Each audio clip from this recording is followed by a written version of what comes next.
दोस्तों नमस्कार। दोस्तों मैं बिमल शाही आप सभी लोगों का अपने चैनल में स्वागत करता हूं और उम्मीद करता हूं कि आप लोग सब लोग स्वस्थ होंगे एवं मस्त होंगे।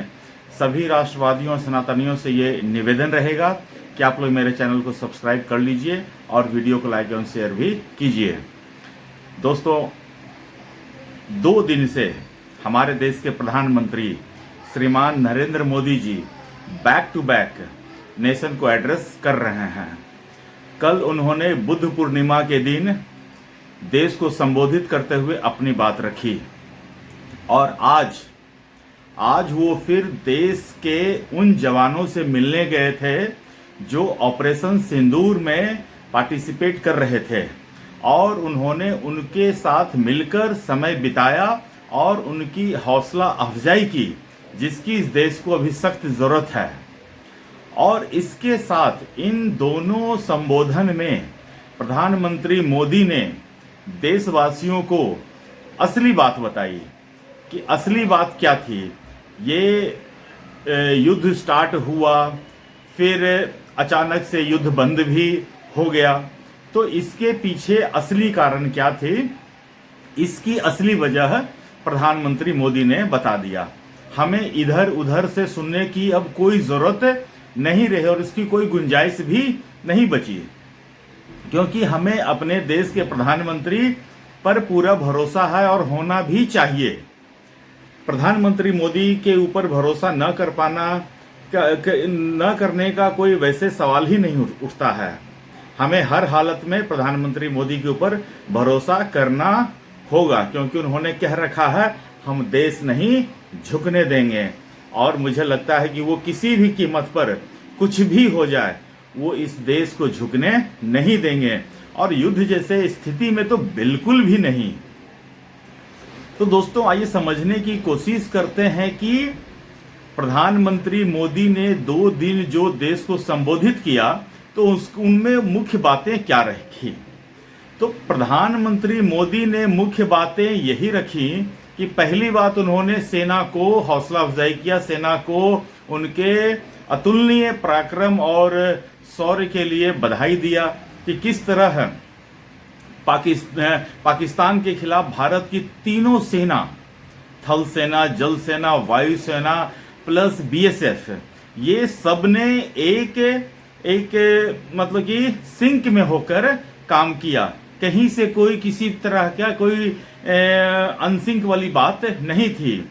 और तीनों ने सहयोग से, जिस तरह जल सेना ने पूरे उधर बे ऑफ बंगाल से लेकर अरब सागर से पाकिस्तान को घेर रखा था, थल सेना इधर पूरी तरह से बॉर्डर पर मुस्तैद थी, पूरे सीमाओं की प्रहरी कर रही थी बीएसएफ। और जब पाकिस्तान को ये लगा कि शायद युद्ध होगा बॉर्डर पर से, तो वो बॉर्डर पर निगरानी कर रहे थे, लेकिन भारतीय सेना ने उनके सीने में जाकर अटैक किया। वो सीमा पर वेट कर रहे थे और इधर भारतीय वायुसेना ने उनके सीने पर जाकर अटैक किया। इसमें प्रधानमंत्री की एक बहुत बड़ी चीज दोस्तों छुपी हुई है।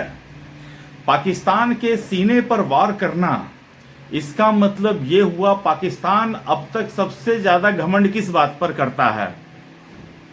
पाकिस्तान का घमंड है उसके टेररिस्ट और उसके न्यूक्लियर बम, और इन दोनों जगहों पर ही इस बार वायुसेना ने कड़ा प्रहार किया है। आप देखिए उनके इतने बड़े बड़े आतंकवादी मारे गए हैं कि जब उनका जनाजा निकल रहा था तो सेना के बड़े बड़े लोग सिर झुकाए खड़े थे, आतंकवादियों के चरणों में पड़े हुए थे।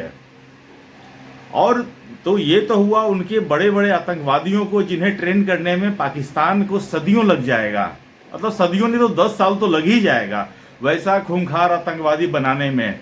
और 2-1 आतंकवादी तो ऐसे नामी थे जो कांधार हाईजैक में भी था, और 1-2 विदेशी नागरिकों, विदेशी जो पत्रकार थे उनका सिर काटने में भी उनका नाम था।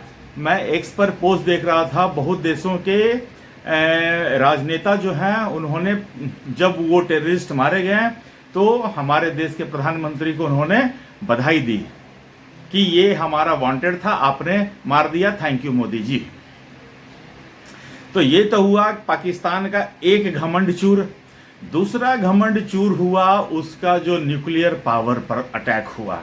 न्यूक्लियर पावर पर अटैक करके दोस्तों आज तक न्यूज में आ रहा है कि वहां से रेडिएशन निकल रहे हैं, लोग आसपास के जगह को खाली करके दूर जा रहे हैं, लोगों में तरह तरह की शिकायतें आनी शुरू हो गई है।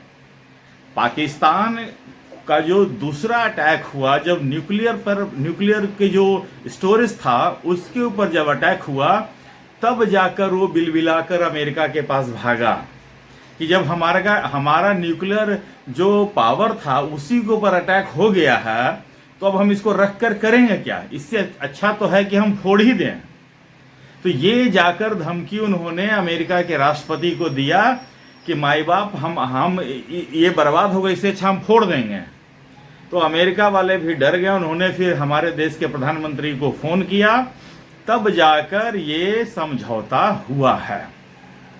तो पाकिस्तान के दोनों क्षमताओं पर भारतीय वायुसेना ने कुठाराघात किया है और उनके 11 एयरबेस, पाकिस्तान में एयरबेस है ही कितने हैं, भारत जैसा थोड़ी है कि रोड पर एयरबेस बन गया है, पाकिस्तान में एयरबेस है ही कितना।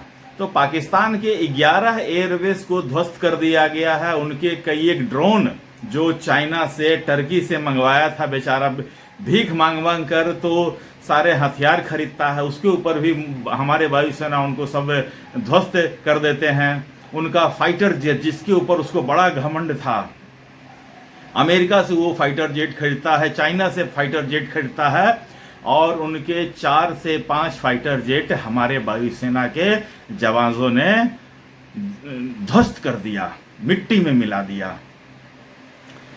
तो ये तो हुआ, लेकिन चलिए किसी तरह भारत ने अमेरिका के जो भी है दबाव हो या जो भी हो, ये सीज फायर या समझौता कर लिया गया। लेकिन ये समझौता हुआ है अपनी शर्तों पर, शर्त से किसी तरह की भी ढिलाई नहीं हुई है। प्रधानमंत्री मोदी ने साफ कह दिया है कि खून और पानी साथ साथ नहीं बहेगा। प्रधानमंत्री ने यह साफ साफ कह दिया है कि टेरर और टॉक साथ साथ नहीं चलेगा। प्रधानमंत्री ने साफ साफ कह दिया है टेरर और ट्रेड साथ साथ नहीं चलेगा। प्रधानमंत्री ने साफ साफ कह दिया है पूरे विश्व समुदाय को कि हम पाकिस्तान से बात करेंगे अपनी शर्तों पर। हम सिर्फ 2 इश्यूज पर बात करेंगे पाकिस्तान से, या तो टेरर पर बात करेंगे और पीओके पर बात करेंगे। इसके अलावा तीसरा और कोई मुद्दा नहीं है जिसके साथ हम पाकिस्तान से बात कर सकते हैं। पाकिस्तान की हैसियत ही क्या है जो वो हमारे देश से बात कर सके। तो ये सब सारा चीज कल प्रधानमंत्री मोदी ने बुद्ध पूर्णिमा का दिन चुना था। दोस्तों, बुद्ध पूर्णिमा का दिन जो है भारत के इतिहास में एक खास दिन रखता है। 1971 में पहला एटॉमिक जो न्यूक्लियर टेस्ट किया गया था वो बुद्ध पूर्णिमा के ही दिन हुआ था। 1998 में अटल बिहारी की सरकार में जब पोखरण में न्यूक्लियर टेस्ट हुआ था तो उस दिन भी बुद्ध पूर्णिमा ही था। और कल जब मोदी जो है प्रधानमंत्री, वो ऑपरेशन सिंदूर की सफलता पर जब देश को संबोधित कर रहे थे, देश को ये भरोसा दिला रहे थे, वो भी दिन बुद्ध पूर्णिमा का ही दिन था, ये विजय का दिन था।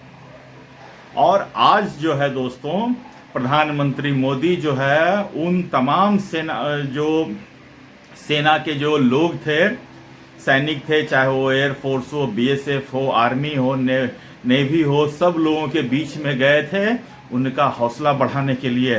प्रधानमंत्री मोदी ने आज भी वही बात दोहराई जो कल उन्होंने बोला था, टेरर और टॉक साथ नहीं चलेंगे, पाकिस्तान से कोई बात नहीं होगा, किसी तरह का कोई समझौता नहीं होगा, सिंधु जल मतलब कि जो उन्होंने सस्पेंड किया था वो एज इट इज सस्पेंडेड ही रहेगा। तो किसी तरह का कोई कॉम्प्रोमाइज होने नहीं जा रहा है। और पाकिस्तान को उसके घुटनों पर ला दिया गया है।